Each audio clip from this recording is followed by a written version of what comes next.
Is the mullet as glorious as it looks on camera? It's fantastic. It's fantastic. And as somebody who's become follically challenged in their old age, I mean, somebody said that I should go for that. And I said, well, I could get the party in the back thing down, but the business up front, my only business is male pattern baldness. And I got no business growing a mullet. And welcome everybody to the Scarlet and Great, Ohio State Football Scarlet and Great right here on YouTube. Please subscribe to that channel. If you like what you see, hit that like button. It helps the channel. All the Buckeye content for free, by the fans, for the fans. We are welcoming back an old friend of ours from BuckeyeGrove.com, the publisher and editor, Kevin Noon. Kevin Over the Moon Noon. How you doing, buddy?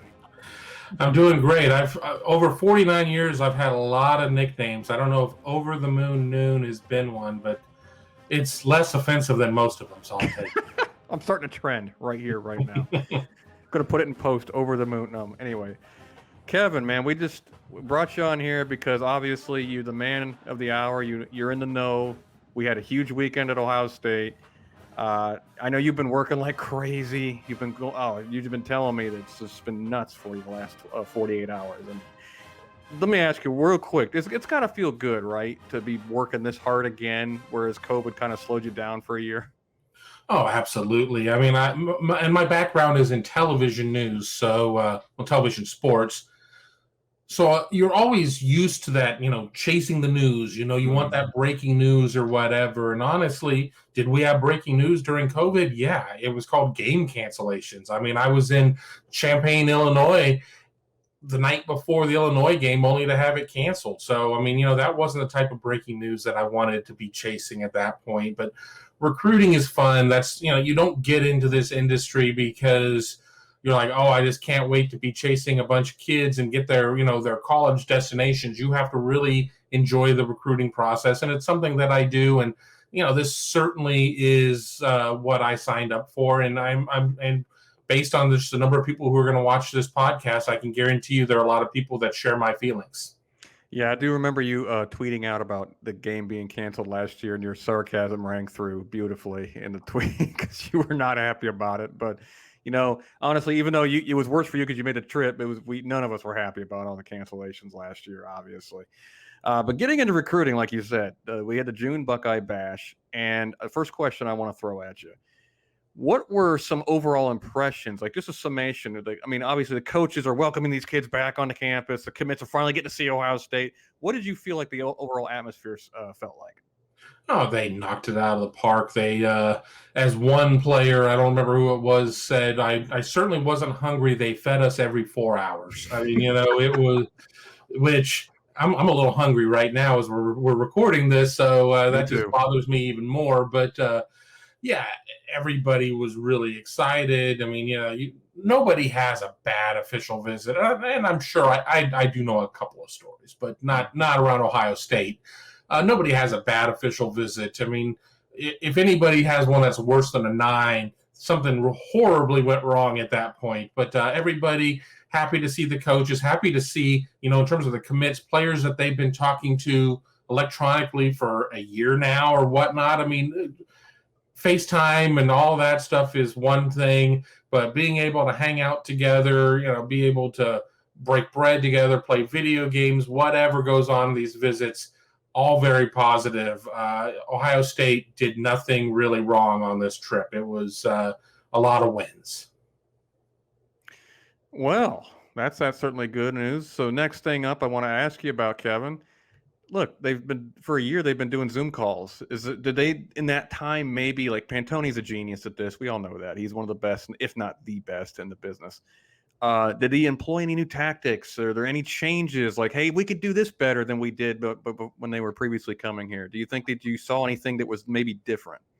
We're still so fresh out of these visits that we haven't heard every little detail of how things went down. So it's difficult to sit there and break down the minutia and say, well, this was different or this was a change. I think in terms of their overall recruiting strategy, I think they will do a lot more in terms of Zoom and electronic things when they can't have the kids on campus. Mm-hmm.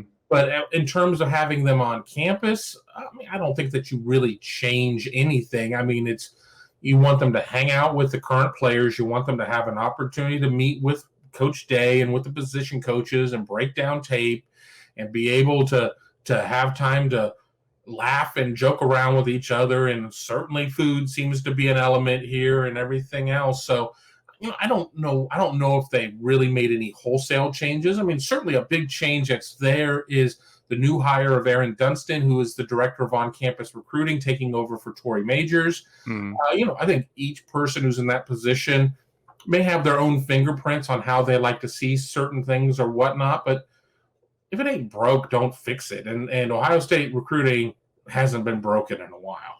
Honestly, it looks like it might be, if anything, ascending even more, if we couldn't believe it, because it just looks like, like you said, Mike Farrell of Rivals.com just said they hit it. They've been knocking it out of the park as well. So, anyway, going on to individual players, and so they haven't really. You don't know if they made any wholesale changes, but why fix if it ain't broken? And the overall impressions were really great, but they had to be great because we had some freaking stars on the field, man. And the first one, I think everybody look. We saw the videos of him throwing the ball. We got to ask about him. Quinn Ewers, did we solidify things with him? We can't. Kevin, on a personal note, I don't get upset when we lose recruits, right? Because it's kids' decision. It is what. Why get hung up on it? I may cry if we lose Quinn. It's that good. So you feel like we solidified things with him, right? Absolutely. And the thing is that everybody seems to know somebody who is the cousin of the brother of the housekeeper of the dog walker of the social studies teacher over at South Lake Carroll High School. And Quinn Ewers was seen eating an orange, so that means he's going to Texas, right? Well, no, wouldn't that mean he'd be going to Syracuse? But all joking aside, he's solid. I mean, he said all the right things. I'm still chasing him down to get my own version of quotes from him, but he had a fantastic time. I mean, he's coming back next week on an unofficial visit with one of his top receiver targets from high school, a kid named Landon Sampson. Okay, So you don't make back-to-back trips if you're waffling. I mean, especially one of them on your own dime. He was there with receiver Keon Grays, who he's become really good friends with through this process. Obviously, Caleb Burton, one of his good friends. Exactly as well. I mean, I don't see any reason to why people should worry. I mean, it's recruiting. It's recruiting. So you never know. If you would have told me 3 months ago that Dasan McCullough would end up at Indiana instead of Ohio State, I would probably say, is it happy hour yet? Because you're drinking. But no, I don't see any reason why. And I mean, I'm sure there's going to be some Texas fans that will come out and say this, that, or the other, but they've got Murphy and and it's a question I expect to be asked every minute of every day until he puts pen to paper and fax machine and he's signed and 100% in, but I wouldn't be worried about him. Is the mullet as glorious as it looks on camera? It's fantastic. It's fantastic. And as somebody who's become follically challenged in their old age, I mean, somebody said that I should go for that. And I said, well, I could get the party and the back thing down, but the business up front, my only business is male pattern baldness. And I got no business growing a mullet, but his mullet is fantastic. He might need to touch up the roots a little bit, though. You know what? Maybe it's like Samson, and that's the source of his powers. But, oh, man. So, obviously, great news about Quinn. Next up, there might be movement with a pretty big 4-star safety, Zion Branch. I saw you put the futurecast in there at Buckeye Grove. Yeah, absolutely. I think there's movement with both 4-star safeties that were on campus, throwing in Xavier Nwakpa as well. But I'm glad you said his name. I can't do it. Well, I practiced before the show. With Zion Branch, 6'2", $195 out of Bishop Gorman High School in Vegas. Had a fantastic time. Ohio State has subsequently offered his younger brother, class of 2023, Zachariah Branch, as well. A lot of people wanted to associate him with SC, maybe even Oklahoma, but Ohio State did everything right there. I would sit there and say that if I had anybody the furthest down the path of commit watch. It might be Zion Branch. He does have some other visits scheduled, I believe, maybe not, but he doesn't have anything according to the Rivals database. But I know that a lot of these guys are like, well, I want to make it through. I'm only going to get one chance to take these unofficial and official visits, and they certainly didn't get to take unofficials last year. But it wouldn't shock me if Zion Branch made the move here pretty soon. And then, just to spare you from having to say Xavier Nwankpa, he's somebody else out of the state of Iowa. I think Ohio State certainly Ohio State went into the visit weekend as a leader for him. I think some people have been a little bit more timid, thinking that he's seeing Kai Stokes in the class, potentially Zion Branch in the class. What does that mean for him? I'm under no belief that he's cooling on Ohio State any bit. It wouldn't surprise me if by the end of the week both were in the class, but it wouldn't surprise me if both took it into July or beyond. But what would surprise me is if Ohio State didn't get either. I really think they're going to get both. Wow. Big time prediction from Kevin Noonan here. And by the way, Kevin, I do want to remind people on my last podcast with you, you did say safety was a huge need. And it looks like Ohio State was watching and said, you know what, Kevin's right. We're going to go get some heavy hitters at safety. I think what the Buckeye Nation has you to thank for that. I'm going to go ahead with that. Well, I tell Ohio State they need to listen to me, but I also said that I need to be Mark Pantoni's heir apparent, and they haven't asked me for my resume yet. So I'll just take it to where they listen to me for a little advice on what positions they really need to drill down and focus on. Ryan Day's first mistake as head coach, not accepting Kevin Noon's application. So moving on. Next, I got to ask about him. He's big on Buckeye Nation's mind. We need some backup offensive tackles coming in for the future. Zach Rice. Did we make any headway with him? I think they certainly made headway, but I also think that Ohio State came into the weekend maybe running third for them. So, coming out of Carolina's doing really well for him, am I right? Yeah, I think it's Carolina and then the Pack. There was a minute that I believed it might be UVA, and then when you have Alabama in that top 5 group as well. People are like, well, Ohio State never beats Alabama for kids. That's patently false.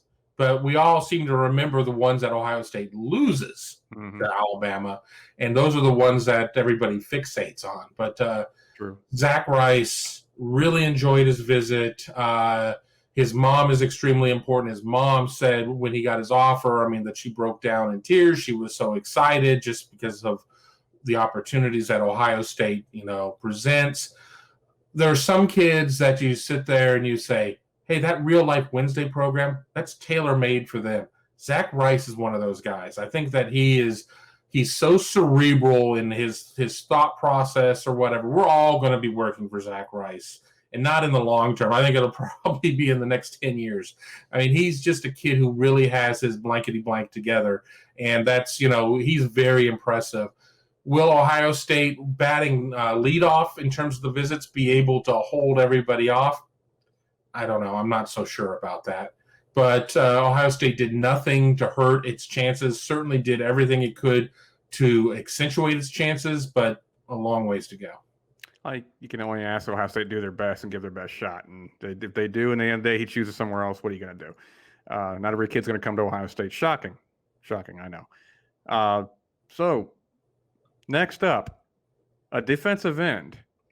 Dylan Freeman came on our show and actually said he thinks this guy will end up at Ohio State. I've heard other people say they think he's going to end up at Ohio State. Omari Abor, I know Quinn Ewers is hard on him, trying to recruit him to Ohio State. Do you think that, it sounds like, am I wrong in saying that we made some major headway with this kid?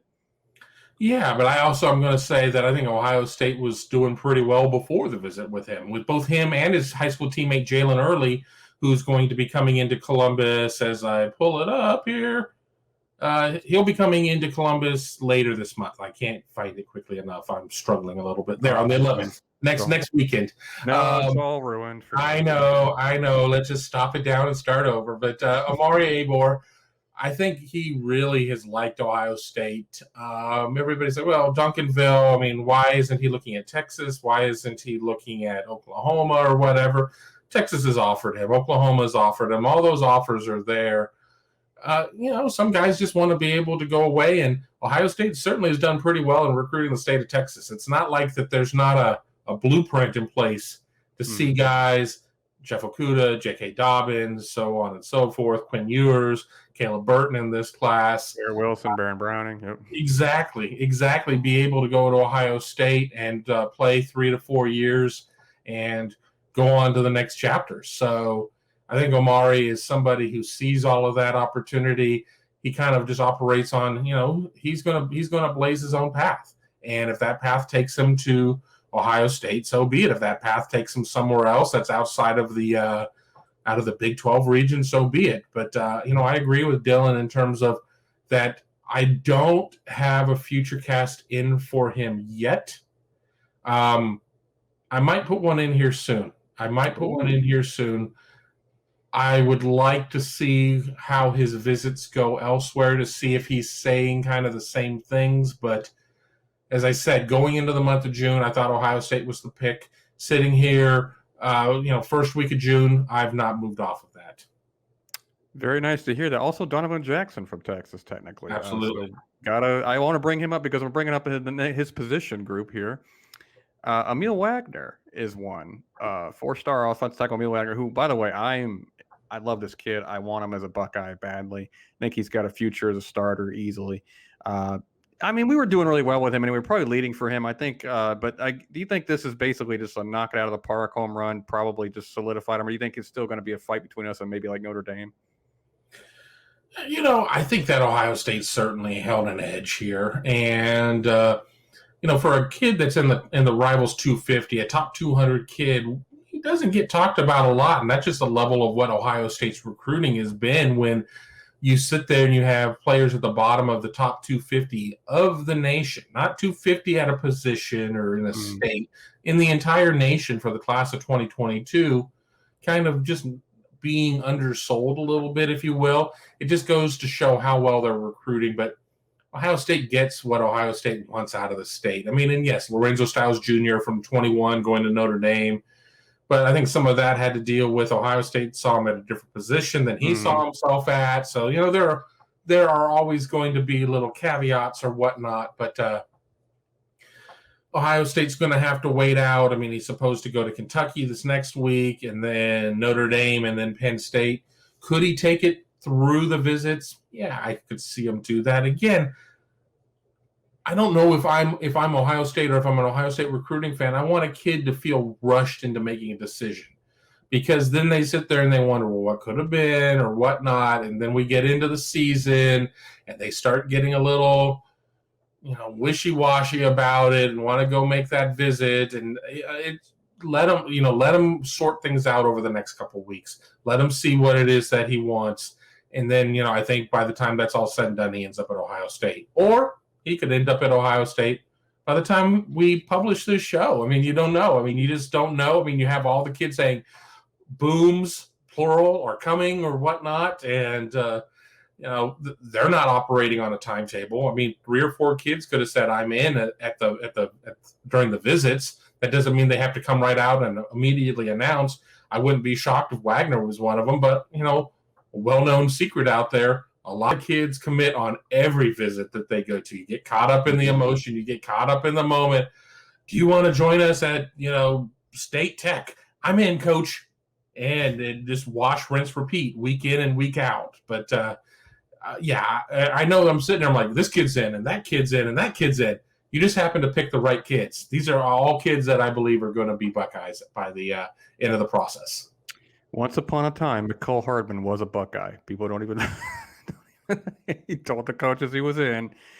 We know where Richard LeCount, another one out of the Hinesville area, Liberty County High School, same high school. It's Raekwon McMillan, committed during Friday Night Lights. Slipped and said something to the media, who gladly reported it. Kid ends up backing off, ends up going to Georgia, has himself a nice little career there with the Bulldogs. Yeah, Georgia took 2 of us. Anyway, we lose all of our recruits to Georgia. No, kidding. So, Kevin, any names of note to watch? I can't go through the whole list of everybody, obviously, but I did get a couple big ones that I know people are looking at. Do you think there's anybody we could look at? I'm not going to say you need to predict them that they're going to be a Buckeye right now, but maybe we need to keep an eye on them. From this first weekend, I think we really kind of hit the big names there. As I go through the rest that are not committed, Nick James, a defensive tackle out of IMG Academy, certainly saying the right things. Mm. I wouldn't be floored if he ended up at Ohio State. You just don't know. I mean, sometimes those IMG recruitments are hard to handicap Florida because kids, man. everybody's in on everybody. George Fitzpatrick is an offensive tackle out of Colorado. He doesn't do interviews really. I mean, I know we were able to get him post visit. Again, he's saying the right things. He's a 4-star offensive tackle. Wouldn't be shocked there. Cornerback Toriano Pride. I think he's going to end up at Clemson just to prove that I'm not saying everybody's going to Ohio State. I think he ends up going to Clemson. I think once Ohio State got the commitment from Ryan Turner, I'm not going to say that if they didn't get Ryan Turner, they were going to get Pride. I've always kind of believed Pride has been a bit of a Clemson lean, but I think once they got Turner, that may have really closed Ohio State's door. But he took the visit too. So, I mean, anybody that shows up on campus, you have to feel pretty good about. And then I think we've talked about everybody else in terms of this first visit weekend, and then we'll load it back up. The weekend of the 11th will be a little bit of a shorter rotation. Certainly some names in that class, but one other name I do want to mention, just for somebody who came on campus for a one-day unofficial, Caleb Brown, the athlete out of Chicago. He's listed as an athlete, projects as a receiver. I wouldn't be completely surprised if he ended up committing before he comes back for that visit on the 25th. Have not, it's a one-day visit. We're still in the midst of the day, so haven't really gotten any scouting reports back on how it's going. But Ohio State, in my opinion, leads there. And the fact that he added an extra day to come out here on his own, and sure, 5.5 hours, 6 hours, depending on how you drive and how bad the Skyway Bridge is in Chicago to get from Chicago to Columbus, but certainly a good sign. Well, yeah, Caleb Brown is the guy we've been talking. Oh, gosh, just if Heartline wants him, he'll probably get him. I mean, it just seems how Heartline operates. Kevin, man, we really appreciate you coming on the show and appreciate everything you've brought, all the information you brought to us. Please inform us about where you post most of this information. Absolutely. I mean, you can find us over at buckeyegrove.com or ohiostate.rivals.com. I want to welcome everybody who's watching right now. If you're not a member, get on board right now. We're running a great promotion. If you use the offer code VISITS2021, you can get a free trial through August 10th. And we don't run a lot of free trials, so use it again. VISITS2021, all run together. That's where you can get a free trial through mid-August. And, of course, if anybody wants to sit there and talk to me about grilling or beer or anything else, you can find me on Twitter at Kevin_Noon. Awesome, guys. Kevin, always a great guest. Always great to have you. By the way, my father, who hates everything in life, loves you as a guest. Just want to put that out there. I mean, it's hard to impress him, but he told me. Us old guys got to stick together. Us old guys got to stick together. Exactly. He told me when he saw the first few shows with you on there, he says, "I like that Kevin guy. He's a good guest. You need to get him on there more often." And so, listening to Father knows best. Got Kevin back on here. BuckeyeGrove.com. I'm a member, guys. Love the website. They're constantly posting new information. You always see me on Twitter at Scarlet Great CT retweeting Buckeye Grove information. Definitely good stuff, especially when the info dump came out. It was Buckeye Grove was my place to go to find out what was going on in chronological order of all the emails and everything that got dumped on you.